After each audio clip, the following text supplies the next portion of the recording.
ओम शांति। 13 अप्रैल 2026 के ईश्वरीय महावाक्य है। पहले सुनते हैं मुरली का मुख्य पॉइंट्स। बाप दादा ने कहा, आज की मुरली का मुख्य संदेश है कि हम ऐसे समय में हैं जहां हम योग बल से पूरे विश्व के मालिक बनने की तैयारी कर रहे हैं। यह बहुत बड़ी और अनोखी बात है। बाप का काम कोई चमत्कार करना नहीं है, जैसे बीमारी ठीक करना या मरे हुए को जिंदा करना। उनका असली काम है आत्माओं को पतित से पावन बनाना, यानी अंदर से बदलना। हम बच्चे बहुत भाग्यशाली हैं क्योंकि हम सीधे परमात्मा से ज्ञान ले रहे हैं। बाकी दुनिया के लोग अभी भी खोज में हैं, लेकिन हमें पहचान मिल गई है। यह बहुत बड़ी प्राप्ति है। बाप हमें समझाते हैं कि असली शक्ति योग में है। याद में रहने से ही हमारे पाप विकर्म खत्म होते हैं। सिर्फ ज्ञान सुनना काफ़ी नहीं, उसे जीवन में लाना जरूरी है। लास्ट में बाबा ने कहा, रोज कम से कम 8 घंटे याद में रहने का अभ्यास करना चाहिए। खासकर सुबह 2 से 5 बजे का समय बहुत शक्तिशाली होता है। इसमें याद करना सबसे ज़्यादा लाभ देता है। और अब सुनते हैं महावाक्यों को विस्तार से। मुरली का सार। मीठे बच्चे, अभी तुम ऐसी दुनिया के मालिक बनते हो जहाँ कोई हद नहीं। योग बल से सारे विश्व की राजाई लेना यह भी वंडर है। मीठे बच्चे, अभी तुम ऐसी दुनिया के मालिक बनते हो जहाँ कोई हद नहीं। योग बल से सारे विश्व की राजाई लेना यह भी वंडर है। प्रश्न है बाबा का, ड्रामा के किस बंधन में बाप भी बंधा हुआ है? ड्रामा के किस बंधन में बाप भी बंधा हुआ है? उत्तर है बाबा का, बाबा कहते, मुझे तुम बच्चों के सम्मुख आना ही है। मैं इस बंधन में बंधा हुआ हूँ।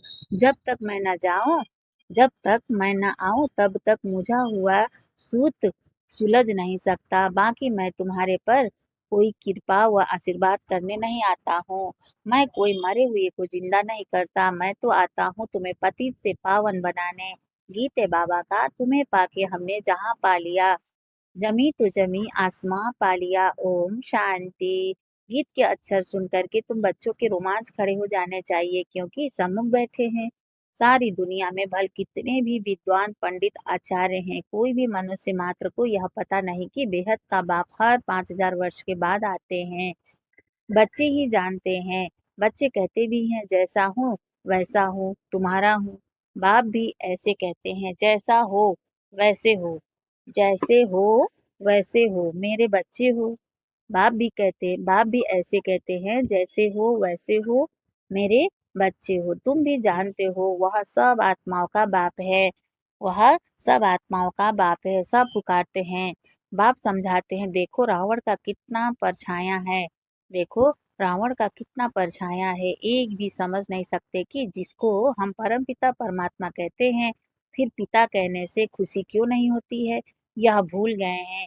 वह बाबा ही हमें वर्षा देते हैं। बाप खुद ही समझाते हैं, यह इतनी सहज बात भी कोई समझ नहीं सकते। बाप समझाते हैं, यह तो वही है जिसको सारी दुनिया पुकारती है। ओ खुदा, हे राम, ऐसे पुकारते पुकारते प्राण छोड़ देते हैं। यहाँ वह बाप तुमको पढ़ाते हैं।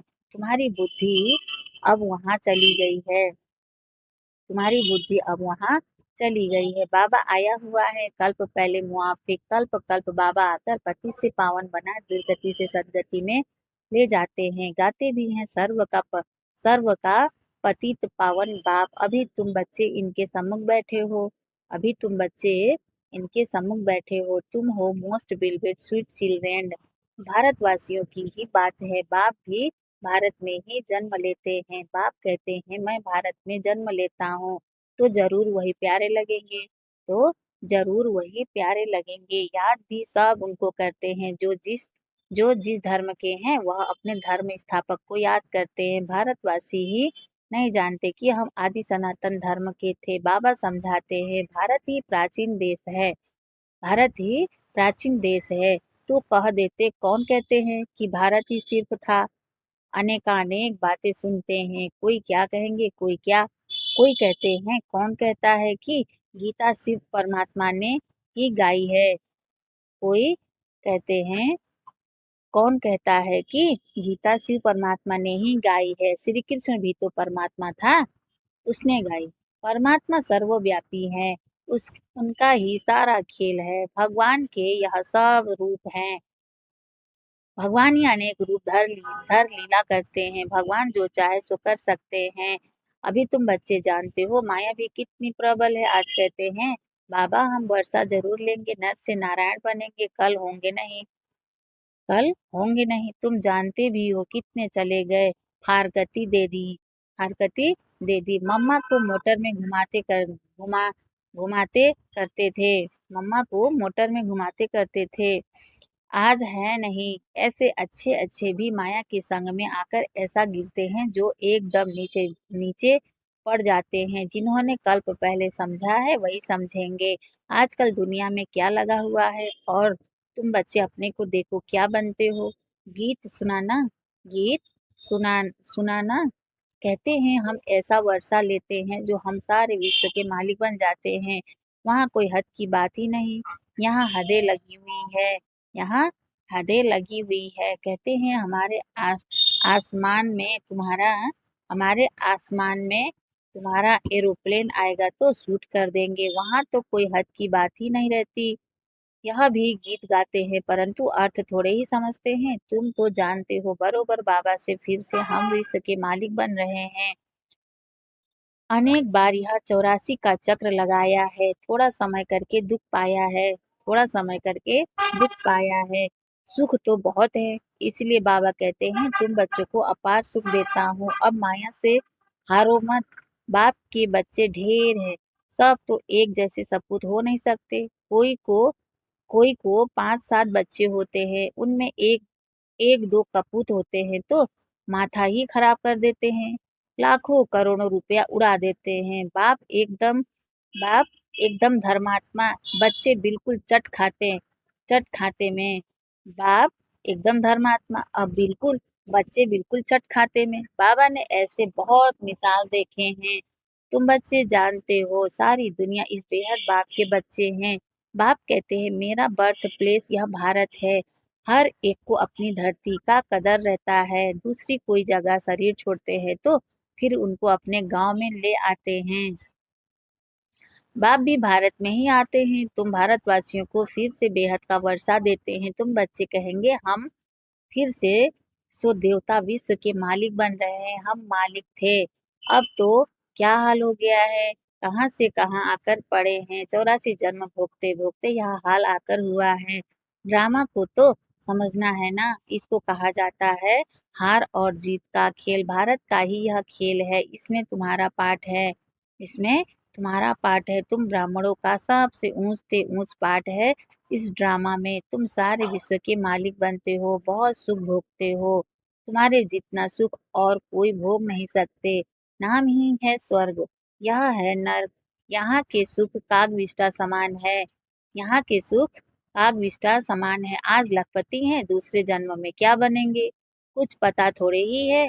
यह है ही पाप आत्माओं की दुनिया। सतयुग है पुण्य आत्माओं की दुनिया। तुम पुण्य आत्मा बन रहे हो तो कभी भी पाप नहीं करना चाहिए।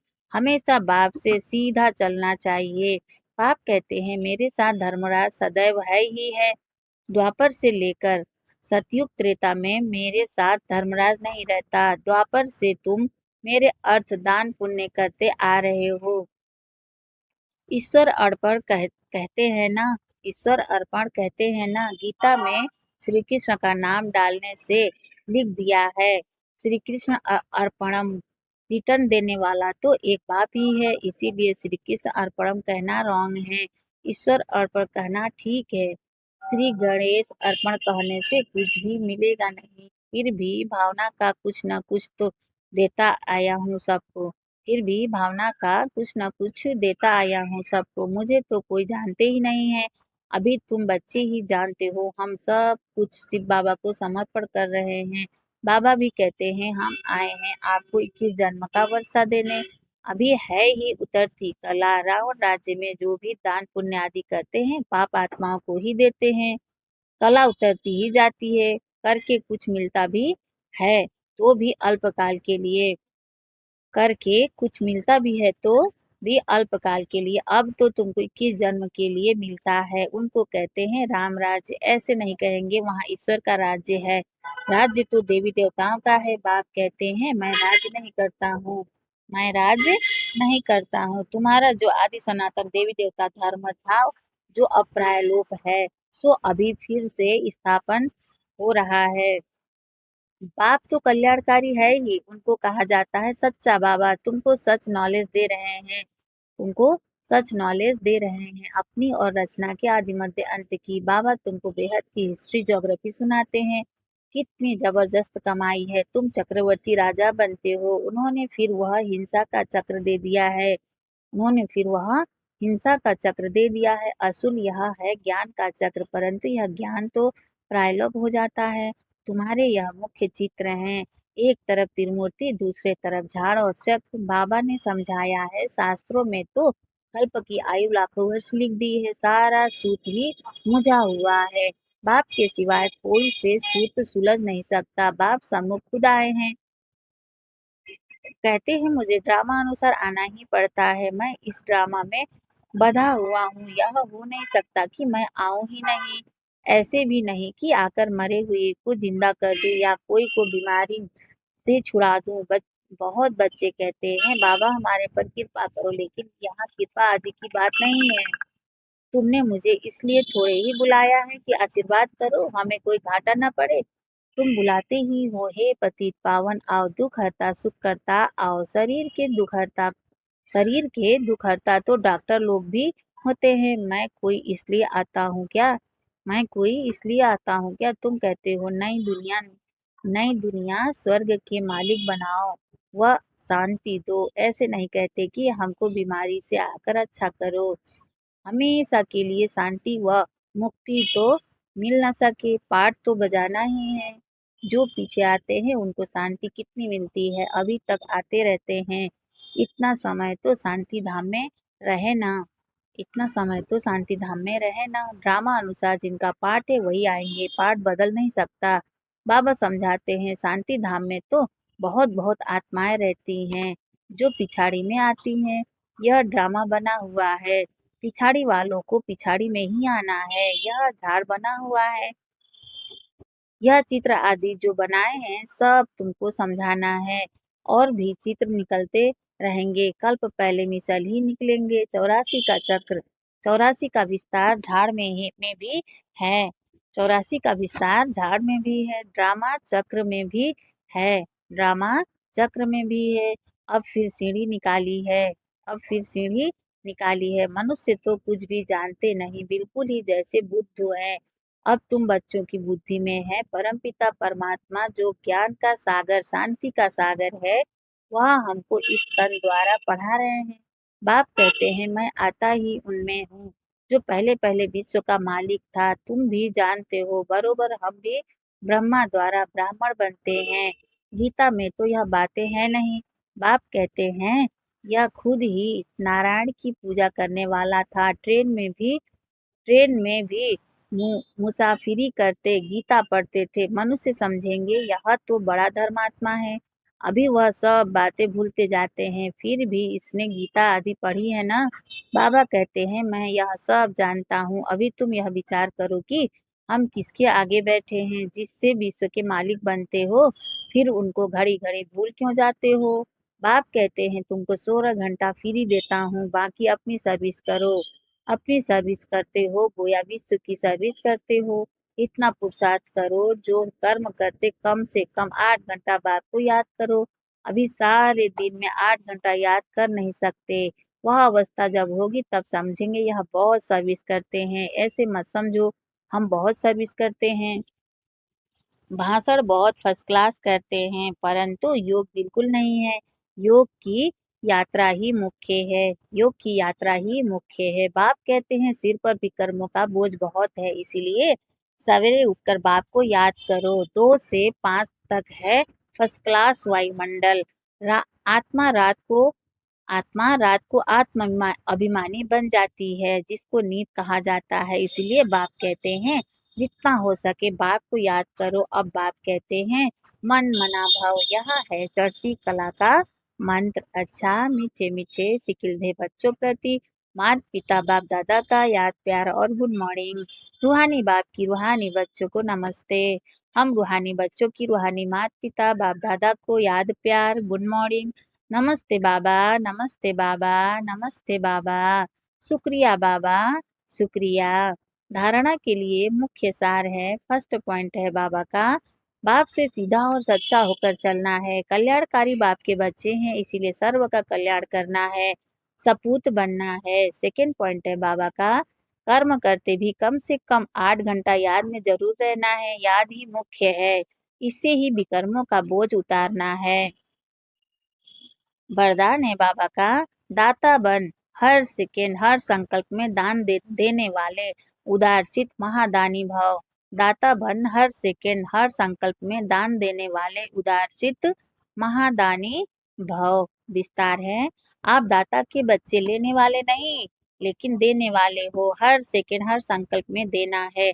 जब ऐसे दाता बन जाएंगे तब कहेंगे उदारचित महादानी। ऐसे महादानी बनने से महान शक्ति की प्राप्ति स्वतः होती है, लेकिन देने के लिए स्वयं का भंडारा भरपूर चाहिए। जो लेना था वह सब कुछ ले लिया, बाकी रह गया देना, तो देते जाओ, देने से और भी भंडारा भरता जाएगा। स्लोगन है बाबा का, हर सब्जेक्ट में फुल मार्क्स जमा करनी है तो गंभीरता का गुण धारण करो।